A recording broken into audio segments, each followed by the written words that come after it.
the like button, subscribe to the Football Terrace, but please check out my brand new channel. The podcasts on there are going to be elite, fresh, new guests, and one of the biggest YouTubers in the world will be joining me weekly on the squad. So scan the QR code, click on the link in our description below, either one, and get yourself subscribed. But let's take a look here at the situation regarding the non-penalty in the Liverpool City game. Take a look. Penalty or not penalty, Dermot? I think, actually, from my point of view, it's easy to give it. I think if you give it, there'll be... First of all, what does that mean? From my point of view, it's easy to give it. That's not saying, do you think the referee should have given it or not? Like an answer, but not really. Get your chest out and speak honestly. Some argument, but I don't think we'll be talking about it as much. I think Doku gets the ball, there's no doubt about that. He then gets McAllister.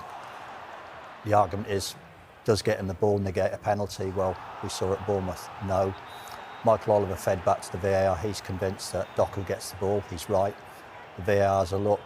He does get the ball, so he decides to go with the referee on field. But can he clearly see it? Is McAllister's body between the referee and Doku? So is that not a case then for VAR to say, look, we reckon we've got an angle here because you couldn't see it because of your positioning. He's actually in the perfect position as a referee should be, and so it's not a fault of his. It's just the way the play carried on. So surely that was the perfect opportunity for VAR to go, just have a quick look, Michael, at this position here. And if you're still convinced, fine. But that didn't happen. It's such a great question, and I've been very critical of Sky for not asking questions of the referees, Howard Webb, whoever it may be. And this is it. We need to hear the audio, but not the edited version we're going to get. We need to hear it in real terms, because what the VAR should be saying is, yes, he touches the ball first, but he follows through and studs McAllister under the armpit and across the chest. We think you should just take a look at this again. Now, the referee may say, I don't want to.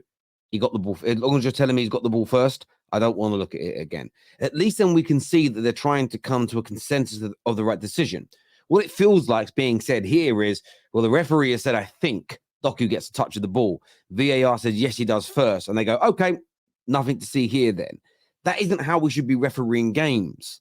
We should be trying to get to the correct decision and not backing up the on-field decision, irrespective of what's going on for me. No, because they discuss, don't they? That's the thing. And I think it raises lots of dilemmas. As I say, I think there'd be less argument for a penalty. What I will say is, I'm surprised this morning listening to people, there's a pretty wide split. There's a lot of people say penalties, a lot of people say no penalty. Referee made the decision on field. He said what he saw. The VAR looks at the pictures, and the pictures do back up what he sees. As I say, the dilemma is, if you get the ball, does that negate a foul? Well, it didn't at Bournemouth. And that's exactly it. At Bournemouth, it didn't. Here it does. So there's an inconsistency that needs to be challenged within VAR. For me, I still feel Liverpool were cheated. I feel Liverpool were robbed. I felt Liverpool had an opportunity taken away from them to win the game. Now, I don't want Liverpool winning the game. I don't want City winning the game either, if I'm being honest, because I'm a Man United fan. However, I need to call a spade. And Liverpool are absolutely robbed here. To add insult to injury, take a little listen here to what Carl Walker has had to say. Klopp thinks he should have had a penalty as well in pretty much the last minute of injury time with Jeremy Doku's challenge on McAllister. What was your view? My view is the referee and the VAR has made a decision on what it is. I feel that the refed it really, really well. I feel... Of course he thinks it was ref really, really well. His team didn't concede a stonewall penalty. And to add insult to injury, Carl Walker should have been booked very early on in the game for 2 stonewall yellow card tackles, and he didn't get booked. So, of course, he's going to come out here and back the referee. Why is he even being... The PR around this is crazy. Once you have the Anfield and the crowd behind him, he could have crumbled. He could have crumbled, but that You mean he could have given the correct decision? shows his experience, that shows his character, and that's why he's regarded as one of probably the best referees in this country and in the world at the minute. You didn't think it was a pen then? See, that little... I'm not a body language expert, But that turning of the head, that smile on the face is, also, we're lucky we didn't concede a penalty. He's told us, that's what I say to people sometimes, you don't need words. Yes, in a court of law, he would have to say, yes, it was a penalty for us to prove he thinks it's a penalty. But you can, as human beings, look at his body language, look at the smirk, look at the smile. This is a weird, who paid for this interview? Listen, it's probably not up for me to say if I do think it's a pen. You know, if I say it's not a pen, headlines. If I say it is a pen, it's headlines. So, but you're giving us an answer by doing this interview, mate. You said you think the referee got the decision right 2 minutes ago. What am I listening? Genuinely, like what? What am I listening to? With Arsenal playing Manchester City in a couple of weeks' time, it's theirs to lose. It's theirs to lose. It's theirs to lose. It's theirs to lose. We're going to take a look at this, and I want to get your views and I want to get your opinions. First of all, big up everybody at DR Sports and Fuad. Absolutely love these guys. We're talking narratives here, though. I want to get your views and opinions. Take a little listen. Everybody will be surprised at how good Chelsea will be. Yeah, I think I completely agree. You can't spend 6 I think and Chelsea will definitely be back in top 4. I think United will be in the title race for sure. I think people will be surprised that Arsenal isn't competing for a second title in a row and wondering what's happened. Is Arteta gone backwards? So forget the Chelsea and the Man United bit. A lot of people thought Chelsea would be better and Man United would be better. But Fuad here, and I'm using Fuad as an example. This isn't to shit on him. As I say, great guy. It's a lot of people predicted Gary Neville, Jamie Carragher's. Go back and watch the overlap at the end of last season. They won't be in this position again, Arsenal. They won't be in the title race again. They had to win it now. Some people said they'll struggle to get top 4. The Arteta outers said that Arteta would be gone by Christmas. Remember all of this. This was the narrative. But keep listening. But no, really and truly, it's just a matter of the situation. A few moments later. Is it Arsenal's title to lose from here? 100%. Now it's Arsenal's title to lose because they sit top. And Fuad isn't the only individual. There's a video on TalkSport, millions of listeners per day, that is titled Arsenal's title to lose. Here is a snippet from that. And welcome to Premier League All Access with me, Sam Matterface, TalkSport's chief football correspondent Alex Crook, and international football expert Kevin Hatchard. We've got loads to get through on the show this week. With Arsenal playing Manchester City in a couple of weeks' time, it's theirs to lose. Theirs to lose. And it's such an interesting concept how we've seen Arsenal written off all year, them not being in the title race.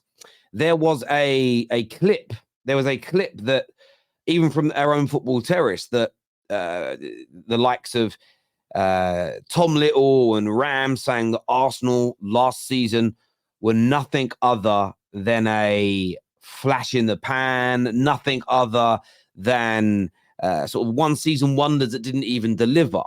Now the narrative from nearly everybody that wrote Arsenal off is it's their title to lose because they're top. Now, statistically speaking, Liverpool have the easiest fixtures. They also have to go away to the Etihad. And at the same time, if people were saying it's Arsenal's title to lose, if an Arsenal fan says, I think we will win at the Emirates, the Arsenal fan is called arrogant. The Arsenal fan is called disrespectful for writing off Manchester City. So what is it? And I'm posing that question to the football terrace community. I already know there's comments saying, oh, Terry's defending Arsenal again. It's not about defending Arsenal. It's about seeking consistency. Now, Fuad can go from saying Arsenal won't be in the title race to it's their title to lose. But to say it's their title to lose now, you have to believe they're going to beat Man City or believe they're the best team in the league now. And that City and Liverpool will drop more points than Arsenal between now and the end of the campaign. You cannot think it's their title to lose and that they won't beat, and at the same time think they won't beat City and think that they're not the best team in England. We need consistency in this approach. But actually, when you break down what people are saying, is most people are picking City to win against them. Most people are saying Liverpool have the easier run, and all they're trying to do here is create a narrative to be able to say that Arsenal bottled it. Now, my message is simple. You can't bottle something that you're not the favourites for. You're not the favourites for it unless people believe you are the best team in the league and that you are going to be better for the remainder of this season than your competitors. So I'm throwing it out there. Put your Arsenal hate aside. I know Arsenal scared the living daylights out of you. I know, especially if you're a Chelsea, a Man United, a Spurs fan, there is a deep-rooted fear that, you know, one of our mud lovers, we've all been in the mud in the last 5-6 years in one way, shape, or form, has completely and utterly left us and are not coming back anytime soon. I understand why Liverpool fans worry about Arteta winning the Premier League, because it means he has as many as Jurgen Klopp as a novice manager, and he's done it against all the odds set by you all in terms of there's no way they're ever going to do it. And suddenly his Premier League legacy in terms of Premier League titles is as strong as Jurgen Klopp's. He'd have an FA Cup, he'd have a Premier League.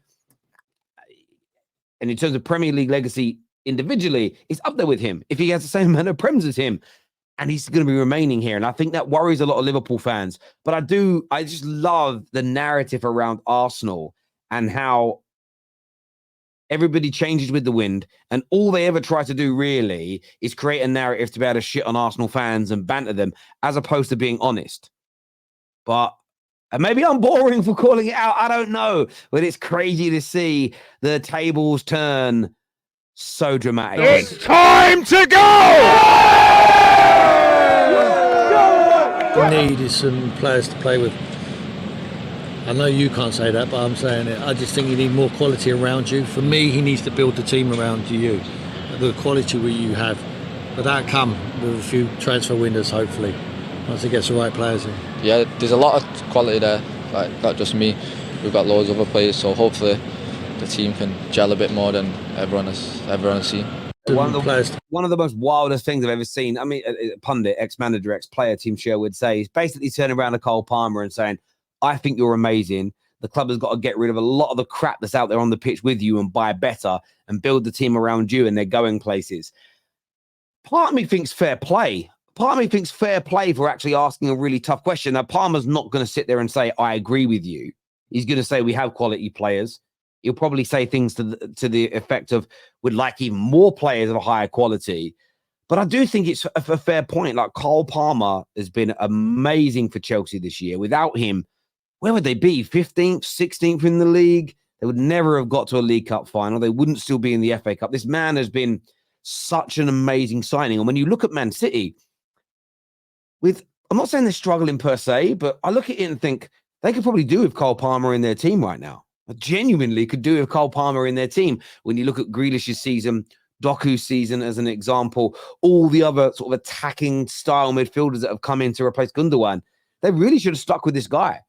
But I thought it was an excellent question in there from Tim Sherwood, or a shameless question in any way, but it made me laugh. Listen, people, until next time, take care, goodbye, God bless, and I'll see you all again soon. Peace.